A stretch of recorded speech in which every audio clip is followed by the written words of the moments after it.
বর্ডারের ওই পারের থেকে এক ধরনের কোঅর্ডিনেটেড ম্যাসিভ একটা ডিসইনফরমেশন ক্যাম্পেইন।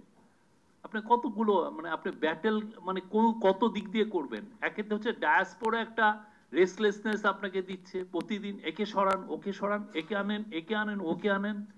আপনার কোনো ধরনের মানে আপনি একটা মিনিমাম আপনার অর্ডার আপনি এরা ইয়ে করতে চাচ্ছে না। এখন আমি তো জানি না সত্যি উনি যেটা বলছেন সেটা কি সত্যি, উনি কি ওনার পার্সোনাল বেনিফিটের কারণে বলছেন নাকি এটা সত্যি আমার জাতীয় জীবনের ইম্পর্টেন্সের কারণে বলছেন। কিন্তু দেখা যাচ্ছে এরা এত ফলোয়িং এদের, এই পুরো জাতিকে পুরো বিভিন্ন গ্রুপকে তারা ইয়ে। আমি কালকে গ্রামে গিয়েছিলাম, আমাকে একজনের ভাই আপনাকে কিন্তু এই গণশত্রু বলেছেন। গ্রামের একটা লোক, ফার্মার, খুব শিক্ষিত না, উনি জেনে গেছেন যে আমি একজন গণশত্রু। আমি এবং আমার কোনো সিকিউরিটি ছিল না, আমার ওয়াইফ তো ওরিড হয়ে গেলেন তোমার সিকিউরিটি থাকা উচিত। সে হয়তো আমাকে এসে বলতেছে যে না আপনি মানে কিছু করছে না, এমন কেউ তো হয়তো আরো সিরিয়াস ইয়ে নিতে পারে। তো পুরো আমি দেখছি যে আমার কেন যেন মনে হচ্ছে একটা সেন্স অফ, আমার হিস্ট্রি যেগুলো পড়া আছে আমার মনে হচ্ছে যে আর ওই আগেকার টেনশন গুলো তো মানে ক্যাম্পাস গুলোতে ছিল বা ফ্রেন্ড মহলে ছিল, এখন তো পুরো সোশ্যাল মিডিয়ার কারণে প্রত্যেকের ওই টেনশনটা, এভরিওয়ান ইজ বিং ইনফেক্টেড। তো এই জায়গায় দাঁড়িয়ে আসলে আমরা রিফর্মের কথাগুলো বলছি, আমরা ডিবেট করছি, এবং আমার দেখা বাংলাদেশে এর চেয়ে ব্রিলিয়ান্ট ডিবেট আর হচ্ছে না। এবং ডিবেটগুলো আসলে সেই বিএনপির 31 দফার আমলের থেকেই শুরু, ওনারা যখন এটা নিয়ে ডিবেটটা শুরু করলেন সেখান থেকেই শুরু হয়েছে। এখানে খসরু ভাই আছেন, খসরু ভাই আমার মনে হয় যে উনি ওই সময় এটা অনেকগুলো ডিবেট লিড করেছিলেন। তো এখন যেগুলো ডিবেট হচ্ছে, আমরা আমাদের ইন্টারিম গভর্নমেন্ট আমরা এটাই চাচ্ছিলাম যে ম্যাসিভলি ইন্টেন্সিভলি ডিবেটগুলো হোক, বাংলাদেশের প্রত্যেকটা মানুষ প্রত্যেকটা গ্রুপ যাতে এই ডিবেটে অংশগ্রহণ করে। কি বাংলাদেশ চাই, যেই ডিবেটগুলো 1770-80 দশকে আমেরিকায় হয়েছে তার ফসল আমেরিকান পিপল 200 বছর 250 বছর ধরে পাচ্ছেন।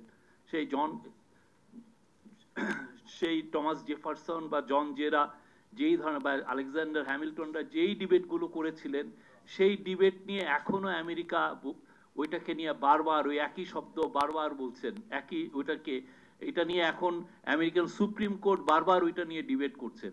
অথচ আমরা ফেল করছি, আমরা একটা রিফর্ম প্রসেস এগোতে গেলেই পরে আর পারছি না। আমরা এবারে যে রিফর্ম প্রসেস আমাদের ইনিশিয়েট হলো এবং যেখানে আমরা ইন্টারিম গভর্নমেন্ট এটাকে ফ্যাসিলিটেটরের কাজ করছে, আমরা সবার কাছ থেকে চাই অনেস্ট প্র্যাকটিক্যাল ডিবেট। আমরা কোনটা ডেলিভার করতে পারবো, শর্ট টার্মে কি পারবো বা লং টার্মে কি পারবো। এবং সেই লক্ষ্যে এই যে 6টা যে মেজর কমিশন করা হয়েছে, সেটা পুরো নতুন বাংলাদেশ তৈরির একটা আয়োজন আমি বলবো। আপনি দেখেন জুডিশিয়ারি ক্ষেত্রে আমাদের বছরের পর বছর ক্রিমিনাল জাস্টিস সিস্টেমটা একটা ব্রোকেন একটা সিস্টেম। পুরো ক্রিমিনাল জাস্টিস, আমি একজনকে ক্রিমিনাল বানাচ্ছি আসলে তারকে টর্চার করে তার থেকে কনফেশন এক্সট্রাক্ট করে। আপনি প্রত্যেকটা 72 থেকে এই 2024 পর্যন্ত যতগুলো সিরিয়াস মামলা আছে, ক্রিমিনাল কেস আছে, প্রত্যেকটার আপনার ভার্ডিক্ট এসছে বা রেজাল্ট আসছে থ্রু সাম সর্ট অফ টর্চারের মাধ্যমে। কাউকে আমি টর্চার করে তার থেকে কনফেশনাল স্টেটমেন্ট দিয়েছি এবং সেই অনুযায়ী আমি আমার এটা একটা ম্যাসিভ ফেলিউর। আমাদের পুলিশ ব্যবস্থাতে একটা পুরোটা ইনভেস্টিগেশনটা আছে হচ্ছে আপনার কনফেশনের উপরে।